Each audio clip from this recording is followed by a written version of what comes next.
Praise the Lord. Good morning. கர்த்தர் நல்லவர், அவர் கிருபை என்றும் உள்ளது. 2 கொரிந்தியர் 6ஆம் அதிகாரம் 16ஆம் வசனம். நான் அவர்களுக்குள்ளே வாசம் பண்ணி அவர்களுக்குள்ளே உலாவி அவர்கள் தேவனாய் இருப்பேன், அவர்கள் என் ஜனங்களாய் இருப்பார்கள் என்று தேவன் சொன்னபடி நீங்கள் ஜீவனுள்ள தேவனுடைய ஆலயமாய் இருக்கிறீர்களே. 2 கொரிந்தியர் 6ஆம் அதிகாரம் 16ஆம் வசனம். சர்வ வல்லமை உள்ள சேனைகளின் தேவனாகிய கர்த்தர் நமக்குள்ளே வாசம் பண்ணுகிறவர், நம்மோடு கூட உலாவுகிறவர்.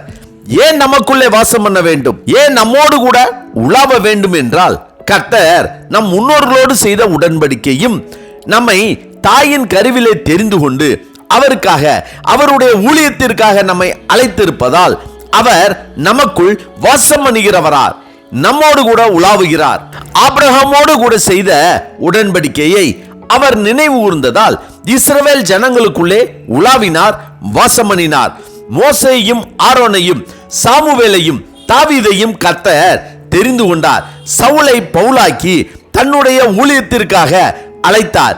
எனவே வாசம் பண்ணுகிறவர், அழைக்கிறவர், ஆசீர்வதிக்கிறவராய் இருக்கிறார். மேலும் கர்த்தர் இஸ்ரவேல் ஜனங்களுக்குள்ளே வாசம் பண்ணுகிறவராய் இருந்ததால் இஸ்ரவேல் ஜனங்கள் தங்களுடைய சத்துருக்களை மேற்கொண்டார்கள், ஜெயித்தார்கள். அவர்களுடைய வாழ்க்கையில் அற்புதம், அதிசயம் நடந்தது. கர்த்தர் அவர்களுக்கு கொடுத்த உடன்படிக்கையின்படி கானான் தேசத்தை சுதந்திரிக்க செய்தார். அவர்களுடைய வாழ்க்கையில் அநேக அதிசய அற்புதங்களை கண்ணால் கண்டார்கள், வெற்றி கண்டார்கள், ஆசீர்வாதத்தை பெற்றார்கள். அதே போல ஆண்டவராய் இயேசு கிறிஸ்து நமக்குள்ளே வாசம் பண்ணி நம்மோடு கூட உலாவினால் நாமும் சத்துருக்களை மேற்கொள்வோம். நம்முடைய வாழ்க்கையிலும் அணு தினமும் அதிசயத்தையும் அற்புதத்தையும் பெறுவோம். அவைகளை நம்முடைய சொந்த கண்களும் நமக்கு எதிராக இருக்கிற சத்துருக்களின் கண்களும் காணும்படி கர்த்தர் நம்மை உயர்த்தி ஆசீர்வதிக்கும்படியாக அவர் நம்மோடு கூட உலாவி நமக்குள் வாசம் பண்ணுகிறவராய் இருக்கிறார். இதனால் தான் பவுல் நமக்கு சொல்லும் இந்த வார்த்தைகள் ஆண்டவருக்கும் நமக்கும் இருக்கிற உறவை வெளிப்படுத்துகிறது. நம்மோடு வாசம் பண்ணி நம்மோடு உலாவி நமக்கு தேவனாய் இருக்கிற அவருக்கு நாம் ஜனங்களாய் இருக்கிறோம்.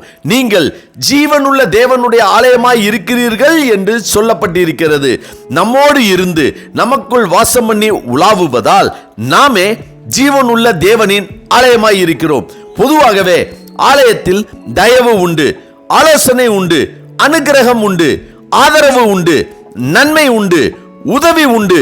ஜீவனுள்ள தேவனோடு உலாவி வாசம் பண்ணி அவர் ஜனமாய், அவர் தங்கியிருக்கும் ஆலயமாய் நாம் இருப்பதால் நம்மோடு நட்பு கொள்கிறவர்களுக்கு நாம் எப்படிப்பட்டவர்களாக இருக்கிறோம், நமக்குள் வாசம் பண்ணுகிற தேவனை வெளிப்படுத்துகிறவர்களாக இருக்கிறோமா? நாம் தேவனுடைய ஆலயமாக இருப்பதால் நம்மோடு நட்பு கொள்கிற யாவருக்கும் நாம் தயவு உள்ளவர்களாக, அன்பு உள்ளவர்களாக, உண்மை உள்ளவர்களாக, ஆதரவு உள்ளவர்களாக, உதவி செய்பவர்களாக, நன்மை செய்பவர்களாக, தேவனுடைய சுபாவத்தையும் கிரியையும் வெளிப்படுத்துகிறவர்களாக இருந்தால் தேவன் நம்மேல் பிரியமாயிருந்து நம்மை ஆசீர்வதிப்பார். ஆமென்.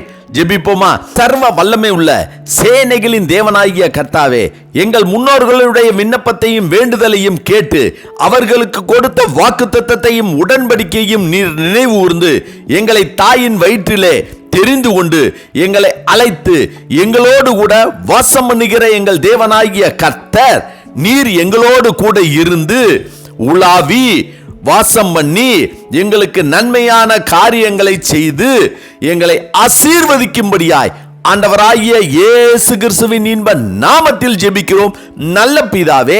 ஆமென், ஆமென். கர்த்தர் நல்லவர், அவர் கிருபை இன்று முழுவதும் நம்மோடு கூட இருப்பதாக. ஆமென்.